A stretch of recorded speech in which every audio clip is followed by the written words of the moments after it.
Dear students, good afternoon. मैं गिरीश कुमार आप सबों का हार्दिक स्वागत करता हूं, अभिनंदन करता हूं। समय ज़्यादा नहीं लेंगे। ये देखिए एक्सरसाइज 6.3 है ना।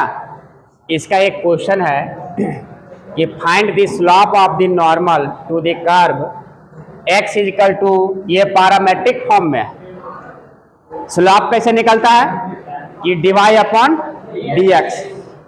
क्लियर? तो अभी यहाँ ये पैरामेट्रिक फॉर्म में जो इक्वेशन दिया हुआ है, इसमें सबसे पहले हम लोग क्या निकालेंगे, dx अपॉन डी थीटा। ठीक है, तो इसको डिफरेंशिएट करेंगे थीटा के रिस्पेक्ट में।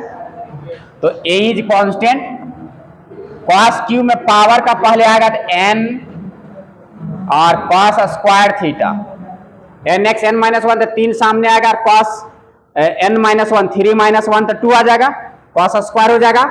चेन रूल से फिर हम cos को ऊपर ले जाएंगे, तो cos का फिर क्या लिखेंगे, इंटू माइनस साइन थीटा।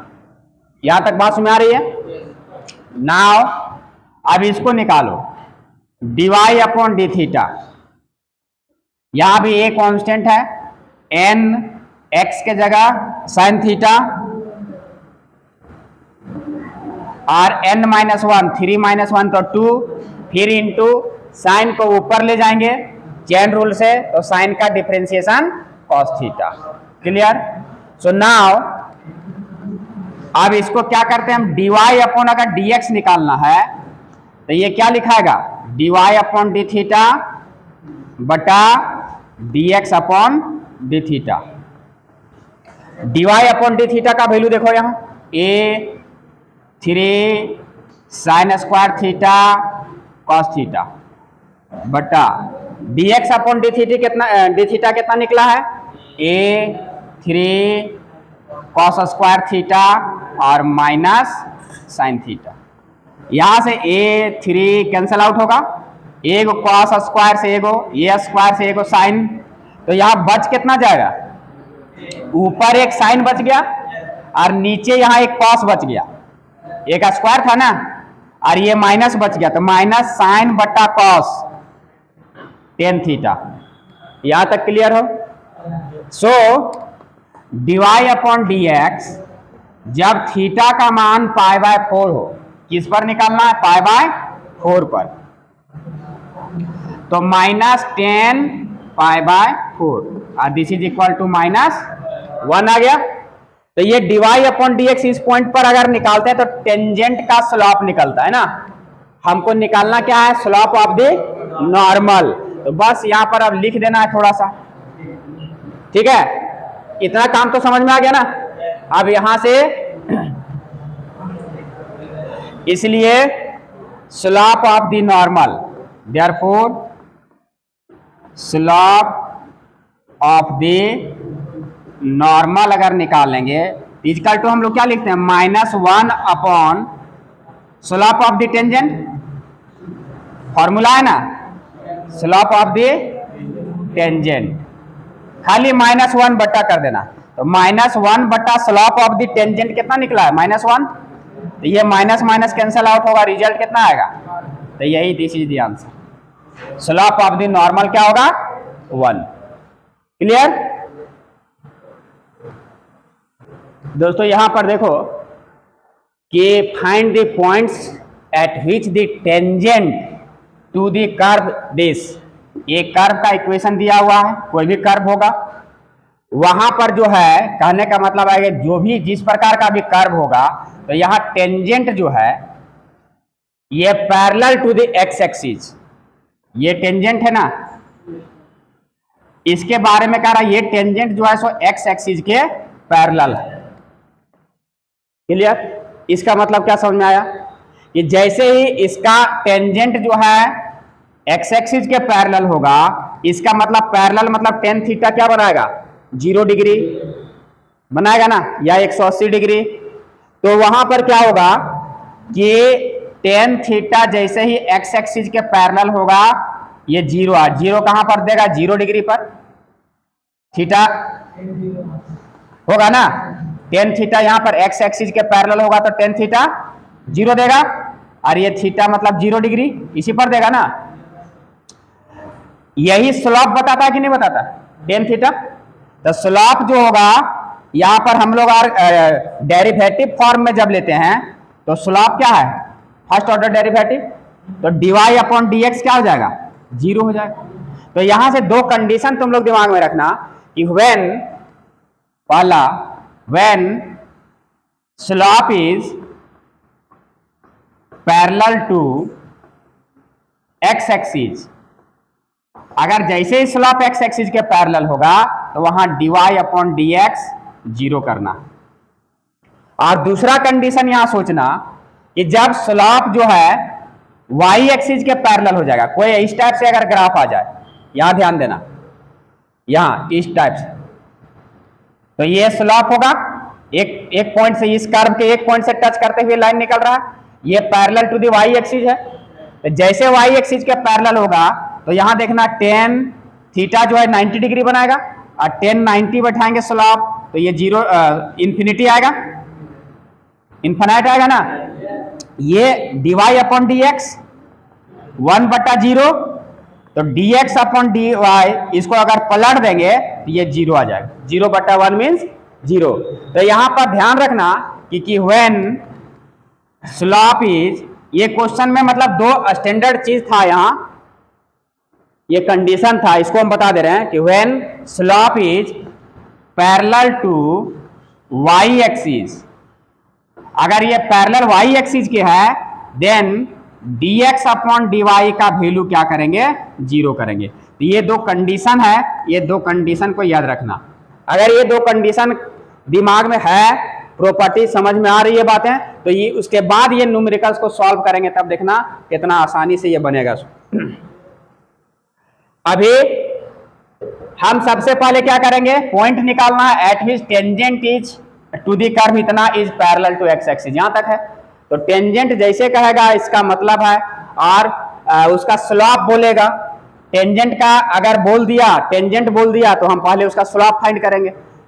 यहां पर कोई पॉइंट नहीं दिया हुआ है, तो सबसे पहले हम मान लेंगे कि कोई भी पॉइंट जो है, कोई भी कर्व है, कोई भी कर्व है इस टाइप से, ये किसी पॉइंट को यहां पर कंसीडर कर लो, P मान लो दिस इज अल्फा बीटा, और इसी पॉइंट पर जो है सो ये करने से tangent will be parallel to the X axis, ठीक है। तो मान लिए कि ये पॉइंट है, अब यहां से इस पॉइंट पर इसका स्लॉप निकालो। स्लॉप कैसे निकलेगा, सबसे पहले इसको डिफरेंशिएट कर दो, जो भी इक्वेशन दिया हुआ है कर्व का उसको हम लोग डिफरेंशिएट कर लेंगे। तो एक्स क्यू का डिफरेंशिएशन 3x² माइनस यहाँ पर n, ये 3 कांस्टेंट और 2 आएगा, तो 3 दूना 6x हो जाएगा, और ये -9 dx/dx का 1 और 7 कांस्टेंट का क्या हो जाएगा, 0, इतना आ गया। अब देख लो, अगर हम इसी पॉइंट को मान लिए हैं कि इसी पर, यही पॉइंट पर जो है सो ये टेंजेंट जो है parallel to the X axis है, कहां पर, अल्फा बीटा पर। तो इसका मतलब इस पॉइंट पर स्लॉप कैसे निकलेगा, तो dy upon dx slope at point alpha beta, so this is equal to, यहां हो जाएगा 3α² माइनस 6α माइनस 9, एक्स के जगह अल्फा पुट कर दिए, दिस इज द स्लॉप। ये क्या बता रहा है जी, स्लॉप बता रहा है, किस पॉइंट पर, इस पॉइंट पर। अब लिखना यहां कंडीशन की, चूंकि tangent is parallel to the X axis, tangent is parallel to the X axis, exam में इतना करके दिखाना। Therefore dy upon dx is equal to 0, this imply इस पॉइंट पर dy अपॉन dx कितना है, 3α² 6α minus 9 is equal to 0, this implies यहां से 3 सबसे कॉमन ले लो, α² 2α माइनस 3 इजिकल टू 0। अब इसको ये 3 इधर डिवाइड कर दो, दिस विल बी 0, और यहां से इसको क्वाड्रेटिक फॉर्म में है, ये इसको तोड़ो, है ना। तो ये α² और माइनस इसको फर्स्ट और लास्ट को मल्टीप्लाई करेंगे तो -3α, तो ये हो जाएगा -3α प्लस अल्फा, इसको जोड़ने घटाने से बीच वाला आएगा, और इसको मल्टीप्लाई करने से फर्स्ट और लास्ट के मल्टीपल के बराबर आ रहा है, और this is -3, this is equal to 0, ठीक है। अब इसको सॉल्व करते हैं, देखो क्या आता है, दिस इंप्लाइज यहां से अल्फा कॉमन आएगा, अल्फा माइनस 3 प्लस 1 कॉमन आएगा, फिर alpha minus 3 is equal to 0। This implies alpha minus 3 और अल्फा प्लस 1 बराबर 0। तो या तो ये 0 होगा या तो ये 0 होगा, तो अल्फा का मान 2 ठो आएगा, -1 जब इसको 0 करेंगे और ये 0 करेंगे तो 3, 2 वैल्यू आया। अब चूंकि यहां देखना कि चूंकि या व्हेन जब हम अल्फा का मान -1 लेंगे तो ये पॉइंट जो है देखो, ये अल्फा जब इसको सेटिस्फाई कर रहा है, ये पॉइंट अल्फा बीटा इस कर्व के इक्वेशन को इस पॉइंट पर सेटिस्फाई कर रहा है कि नहीं? तो जब इस पॉइंट पर बीटा कैसे निकलेगा, जब इसके ओरिजिनल इक्वेशन में ये बीटा y कोऑर्डिनेट कितना है, ये y और ये x, तो ये y की जगह इसको बैठाएंगे, so beta is equal to, या ये पॉइंट जो है सो ये कर्व पर लाई कर रहा है, इसका मतलब ये पॉइंट इस कर्व के इक्वेशन को क्या करेगा, सेटिस्फाई करेगा। तो ये अल्फा यहां पर आएगा, बीटा इज इक्वल टू हो जाएगा alpha cube -3 alpha square -9 alpha plus 7। अब अल्फा का वैल्यू -1 है तो -1 का क्यूब -1, यहां वैल्यू पुट करेंगे -1 का स्क्वायर तो +1 और ये -3, ये -1 पुट करेंगे तो माइनस माइनस +9 और ये +7, तो ये -4 और ये 9 7 +16 मतलब 12। तो एक पॉइंट निकल गया कि अल्फा जब -1 आया तो बीटा कितना आया, 12 आया। तो एक पॉइंट मेरा निकल गया, 2 पॉइंट हो सकता है क्योंकि यहाँ क्वाड्रेटिक फॉर्म में आया। एक बार व्हेन अल्फा बराबर 3 ले लो, है ना, अब यहां तक समझा रही है बात ना। तब यहां से क्या करो, अल्फा का मान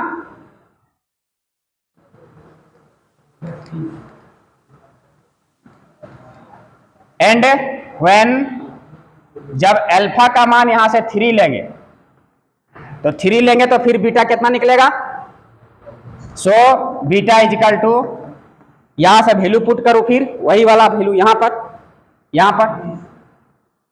अल्फा मतलब 3 का क्यूब -3 इंटू अल्फा स्क्वायर, 3 का स्क्वायर -9 इंटू अल्फा मतलब 3 और +7, तो ये कितना आ जाएगा, 3 तिया 9 तिया 27, 3 तिया 9 तिया 27 -27 और +7 -20, यहां तक आया।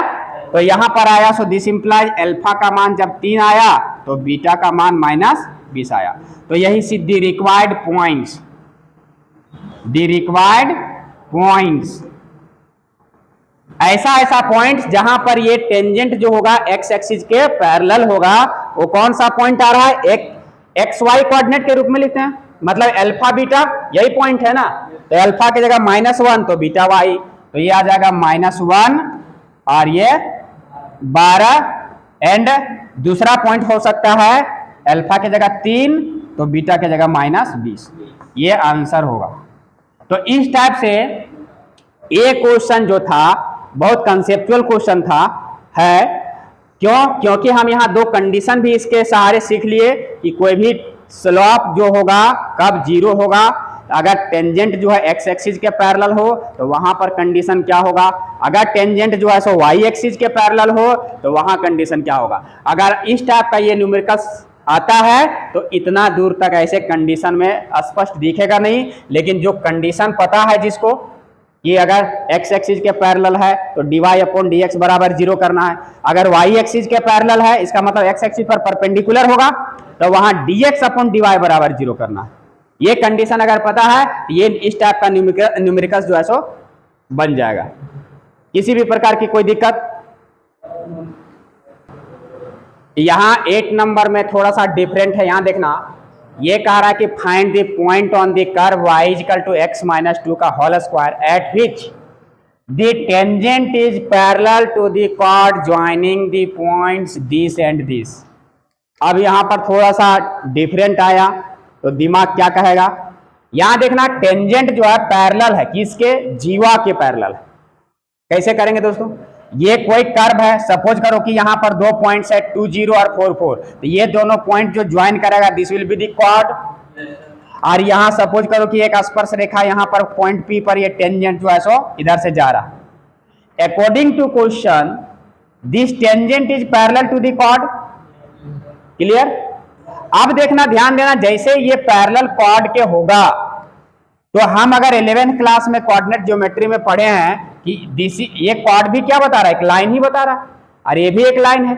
अगर सपोज करो कि ये दोनों लाइन, इसका स्लोप m1 है और इसका स्लोप m2 है और L और M पैरेलल है, तो क्या होता है कंडीशन, m1 बराबर m2।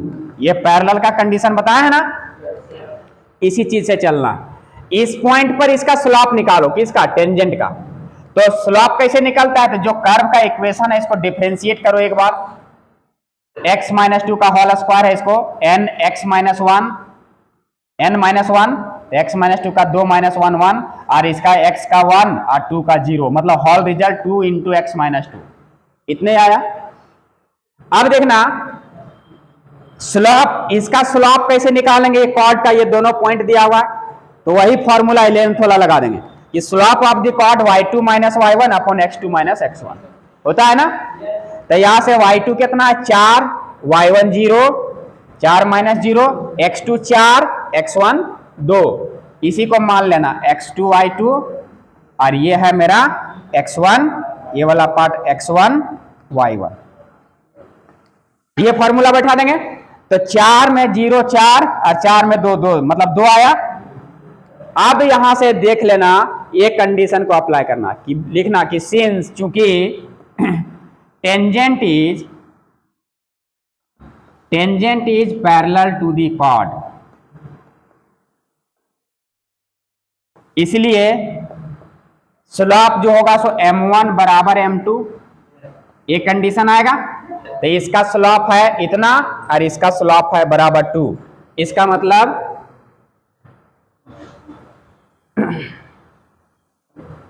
यहां से लिख लेते हैं या इसको मिटा दो।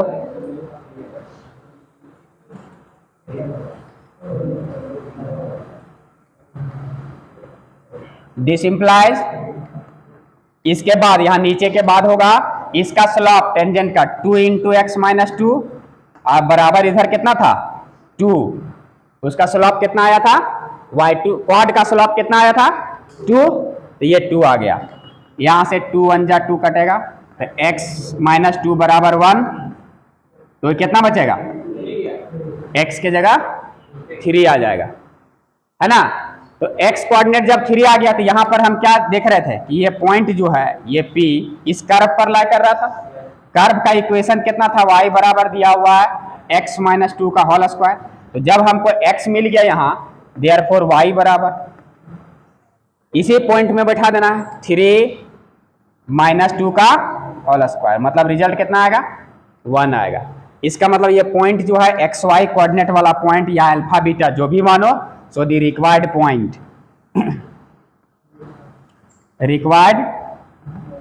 पॉइंट जो होगा ये कितना आएगा, x कोऑर्डिनेट और y कोऑर्डिनेट, मतलब 3 और 1।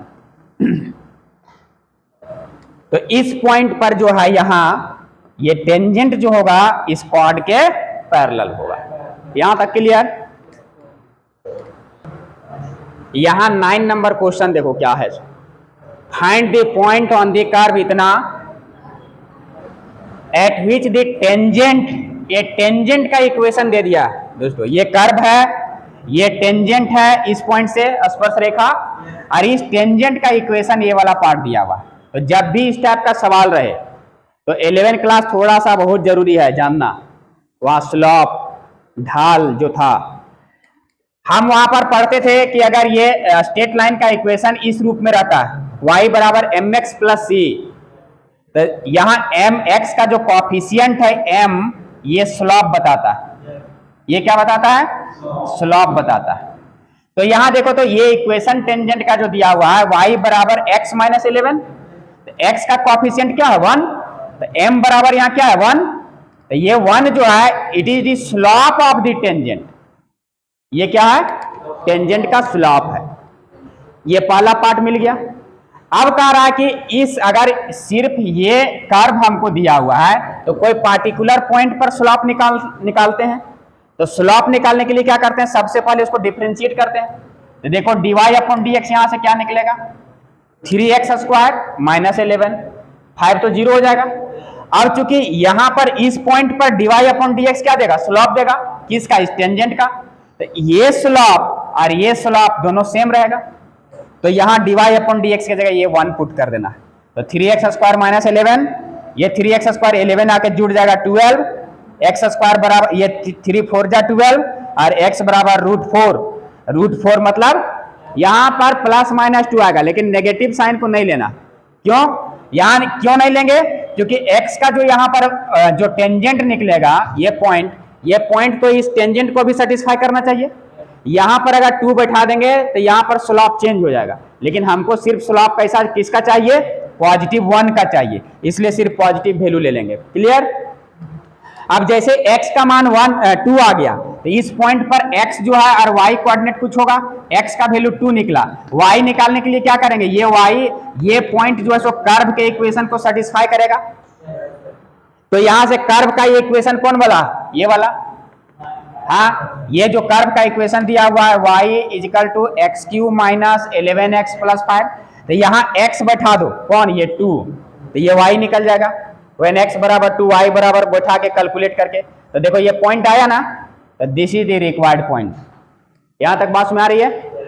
तो देखो ये डिफरेंट टाइप्स का बहुत ही इंपॉर्टेंट सवाल था, कंसेप्ट बेस्ड सवाल था, ये कैसे कैसे हम 11 के चीजों को भी यहाँ यूज कर रहे हैं, है ना, और इसके आधार पर ये सब सारा न्यूमेरिकल्स बनेगा। तो जब तक थोड़ा बहुत 11 की चीजें को आप दिमाग में, मेमोरी में नहीं उसको रिकॉल करना, तब तक ये सब चीजों को थोड़ा सा अटपट टाइप का दिखाई देगा। तो वो सब चीज को जानना है, फिर ये सब, और बाकी ये कंसेप्ट जैसे जैसे ये थोड़ा सा इमेजिन करना, कोई कर्व है, कोई पॉइंट है, वहां टेंजेंट जा रहा है, तो कहाँ कॉर्ड बन रहा है, कहाँ टेंजेंट का इक्वेशन है तो उसका स्लॉप फाइंड करना, कैसे मतलब उसके इक्वेशन में हमको पुटअप करना, कैसे उसको जो चीजें हैं उस चीजों के आधार पर हम अननोन चीज को खोज के लाएंगे और उसको पुट करने से। देखो अभी यहाँ पर ये वाला पार्ट, 11 वाला पार्ट यहाँ नहीं जानते थे, ये 1 नहीं आता तो ये इक्वेशन सॉल्व नहीं होता। तो ये सब कंसेप्ट दिमाग में लेके चलना। तो मेरे ख्याल से अभी तक का जो सेशन चला है बहुत सुंदर सेशन होगा, बातें समझ में आई होंगी। तो आज के सेशन में इतना ही, फिर इसको आगे बढ़ाते हुए हम मिलते हैं नेक्स्ट सेशन के साथ। तब तक के लिए आप अपने और अपने समाज का ख्याल रखें, स्वस्थ रहें, मस्त रहें, पढ़ें और आगे बढ़ें।